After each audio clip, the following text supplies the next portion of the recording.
California condors are iconic. With a wingspan of 3 meters and claims of them managing a foot longer than that, they have the largest wingspan of any North American bird, and at up to 31 pounds, they're also the second heaviest. They're one of the longest lived birds on the planet with a lifespan of 60 years and have been recorded flying 200 miles in a single day. But in keeping with their life of extremes, they were also taken right to the very brink of extinction, with only 27 individual birds being alive when they went extinct in the wild. This is a story like no other, so let's take a look at the conservation of the condor. California condors feast on the dead. In this case, mostly medium to large mammals that have been dead for 2 to 3 days, so they're nice and easy to tear into. Their feeding habits may seem grim to us, but they're exactly what makes them crucial to their ecosystems. Without this cleanup crew, carcasses would cause all sorts of problems. Anything left to rot would provide the perfect environment for deadly pathogens to multiply, giving rise to diseases like anthrax or salmonellosis. Any animals that consumed that infected flesh would hence become carriers themselves, and any water systems near the body could get contaminated too. That's why we've set up multiple projects to help other vulture species, from GPS tagging griffon vultures in Portugal to building a vulture restaurant in Namibia with the hopes of getting 3 locally extinct species to return. If you would like to find out more about those projects and our rewilding reforestation membership, you can do so on our website at mossy.earth. But for now, let's get back to the condors. The population of California condors around the 19th century is not known, but they were certainly abundant and are estimated to have numbered in the tens of thousands. Back then they ranged all the way from British Columbia in Canada to Baja California in Mexico, but as you can imagine, this didn't last. There are a lot of superstitions tied to vultures. Many cultures closely associate them with death, disease and misery, with the common belief being that seeing vultures circling overhead meant danger or death was ahead on your journey. All of that is to say they weren't exactly beloved, and California condors and other vulture species alike were often shot on sight or intentionally poisoned. This certainly didn't help, but it wasn't what toppled this giant. As California condors feed on dead animals, that leaves them extra vulnerable to accidental poisoning. Carcasses shot by hunters often led to lead poisoning because of the lead ammunition used. Strychnine was used a lot by European settlers to kill off predators like wolves and grizzly bears, which again, by extension, meant any vultures that had a nibble would be poisoned too. Millions of insects constitute an important part of our foes, in their way as militant as the Axis. The final nail in the coffin can be attributed to an insecticide called DDT. The damage this chemical has caused to the world is incalculable.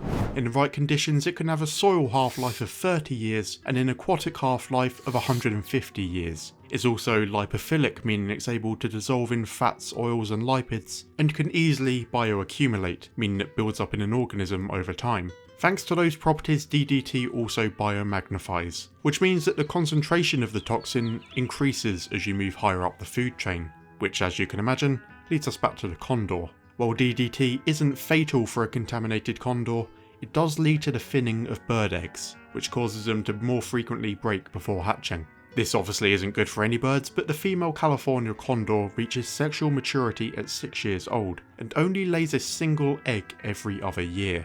The increased risk of that bird not reaching maturity, combined with the chances of that single egg breaking, proved to be devastating. By 1967, only 60 California condor were left in the wild. They were listed as an endangered species, and in 1975, the first recovery plan was set up. This wasn't enough, and numbers continued to decline. Eventually, the call was made to catch all of the remaining wild California condors and add them to the breeding program. In 1987, Condor AC9 was brought in, making the species extinct in the wild. The total captive population was just 27 individuals. The breeding program was led by San Diego Wild Animal Park and Los Angeles Zoo, alongside numerous other participating zoos, and it's thanks to them that we're not talking about an untimely extinction right now. By 1992, the population had increased to 86 condors, and 7 were finally released back into the wild. For a species that only raises a single chick every 2 years, increasing the population from 27 to 86 over 5 years sounds impossible. In an interview with CBS, Mike Clark, a condor keeper at Los Angeles Zoo, explained how they increased the speed of the recovery using the condor's ability to double clutch. When the condor lays its egg, the keepers take it, which prompts it to lay another, effectively doubling the yield.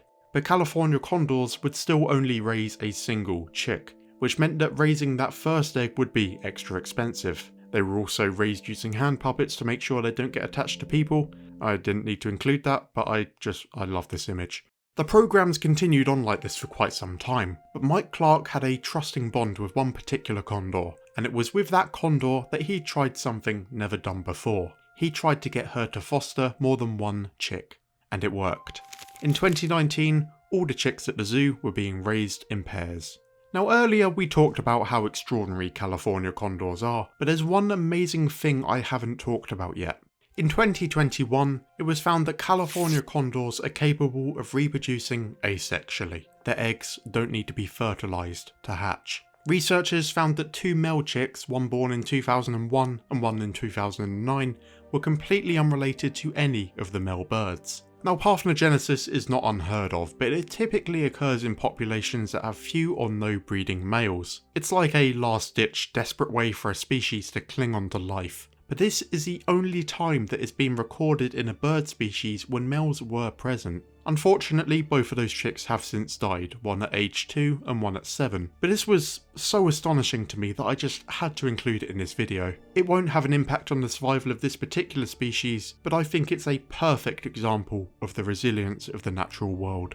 Today there are over 500 California condors in the world, so it's safe to say that those breeding programs have been highly successful. Zoos are a controversial thing in the present day, but a lot of them run conservation programs like these and fund them through visitors and donations. The recovery of the condor cost more than $35 million, although around $20 million of that was federal and state funded. The story of the California condor is a great example of the role zoos play in conservation. We've even worked with a fair few ourselves, including Chester Zoo and Bristol Zoo Gardens, who run the breeding programs for the endangered snail species that we're trying to restore on the Deserters Islands. It's a complicated topic, but here they clearly worked. The California condor situation is not as bleak as it once was, but there is still so much to be done. The wild population isn't increasing much as mortality is roughly balanced out by releases from captive populations. According to the Department of the Interior, from 1992 to 2020, there were 107 wild condor deaths from lead poisoning, making up 50% of all mortalities with a known cause. To combat this, California banned the use of lead ammunition for hunting in 2019. However, the law does allow for the sale and purchase of such ammunition, as it's still legal to use in target ranges. Due to the pandemic, there was also a shortage of the alternative copper bullets, which led to more lead-laced carcasses. But much of the problem, as we see time and time again, comes down to education. California condors have gone from hated to iconic, and most people will make the effort to switch from lead ammo if they're made aware of the damage it does. Hunting is yet another controversial topic, but many see themselves as conservationists in their own right. I'm not here to pass judgment on hunters or zoos, we all have our own opinions on these matters, but one thing everyone here right now has in common is that we all want to see this situation improve. At least I presume you do, otherwise why did you watch a video this long? If you would like to learn more about an underappreciated species, then take your pick here. The story of our cave cleanup to save a troglodyte dragon, or our expedition to the Deserters Islands to try and save 4 snail species. Until next time, cheers.